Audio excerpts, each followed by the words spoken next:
Next exam question we'll be answering was students were asked to write short notes on the biosynthetic pathway of catecholamines, and they were asked to what how will I say it? Answer this question with structures. All right. So first of all, it's important for you to know that what these catecholamines are the dopamine, epinephrine, also known as what adrenaline, and norepinephrine, also known as what noradrenaline. Right. So I'm just trying to look at the best picture for you guys. This one is kind of like complex. So if you want to learn how to draw this pathway, this is the best picture to actually what learn how to draw this pathway from. Okay. So from L-tyrosine, you have the what L-DOPA. From L-DOPA, you have dopamine. From dopamine, we have what noradrenaline or norepinephrine. Then lastly, we have what epinephrine, also known as what um, adrenaline. Okay, so we'll just talk about how this pathway goes by, then talk about the enzymes involved in this pathway, then talk about the cofactors and regulation. Okay, so first of all, let's define what catecholamines are. We said that catecholamines are important in what stress responses. Okay, so they're actually what hormones important in stress responses. Okay, so high levels of catecholamines can cause things like what high blood pressure, which can lead to headaches, sweating, pounding of the heart, pain in the chest, and anxiety. So in summary, you could just say well, catecholamines are related to what the sympathetic nervous system. All right, they are responsible for the fight, fright, and flight. Okay, all those sympathetic activities is carried on by what the catecholamines. Of course, everybody here should know what adrenaline is, noradrenaline is. All right. So examples of these catecholamines include what dopamine, epinephrine, also known as what adrenaline. Then we have the norepinephrine, also known as what noradrenaline. All right. So we said that the catecholamines are a group of neurotransmitters. All right, neurotransmitters. Instead of saying hormones, these are neurotransmitters that include what dopamine, norepinephrine, and epinephrine. What is the biosynthetic pathway? The biosynthetic pathway is what? I'll just use this one for illustration, right? So from thyroxine, or you could say L-thyroxine, thyroxine is converted to what? L-DOPA, okay? And what is the enzyme there? The enzyme there is what? Tyrosine hydroxylase. All right. So when you're talking about hydroxylase, that means you are adding a hydroxy group. Okay, and a hydroxy group is HO. So the difference between the structure of thyroxine and DOPA is just the addition of this HO or OH. All right, it's actually OH, but because you are drawing it this way, because the structure is on this side, you have to what say HO. All right, so that's the difference between thyroxine structure and DOPA. All right, moving to the next one now. DOPA is converted to dopamine by DOPA decarboxylase. All right, so when they say decarboxylase, it's kind of like you are removing a carbon. All right, it's like you are removing a carbon. Okay, now you could see the difference between the structure of DOPA and dopamine, and you could see that yep, yep, this whole structure here is removed out. Can you see?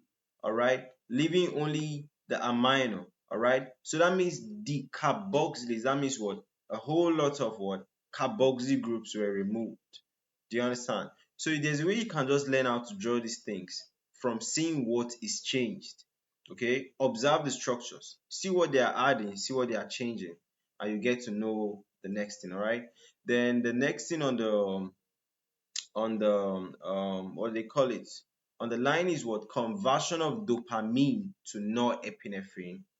Okay, conversion of dopamine to norepinephrine, also known as what noradrenaline, and this is carried out by the enzyme known as what dopamine beta-hydroxylase.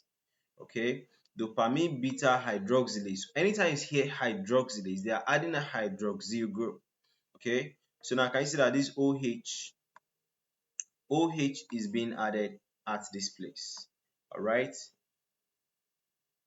Okay, sorry.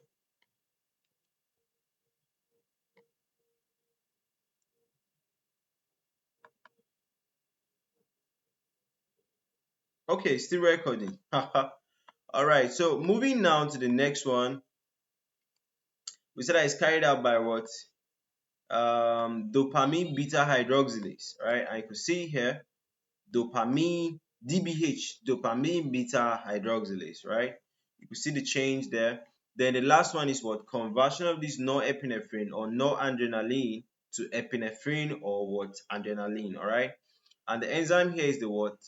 Phenylethanolamine N-Methyltransferase, okay? PNMT. If the enzyme names are too long, you just derive a mnemonic for it, okay? So that's the pathway. Now, let's talk about what is involved. Now, this is just trying to look at all the enzymes involved in this pathway in which we have already spoken about it. All right. Now we're talking about cofactors. Cofactors is more of like things that if they are there, this pathway will now occur faster or so. All right. So we have what? Tetrahydrobiopterin, we have vitamin C, we have what? Copper, we have the SAM, that's the S-adenosylmethionine, all right? So how is this pathway regulated? This pathway is regulated by feedback mechanism. Feedback mechanism is more of like if the product is too much, it will send back a negative feedback to all the enzymes that, okay, look, I'm actually too much, so you should stop producing me. Do you understand? Then the next one is gene expression. Determines like it is kind of like related to how the person's genetic makeup is, right? Then we also have what? Post-translational modifications, right? So this one is more of like a linear way of representing that pathway, right? But if you look at the question, they said with structures. So with structures, I think this is just the best option for here, all right? So the last one is what? Inhibitors. How can this pathway be inhibited? By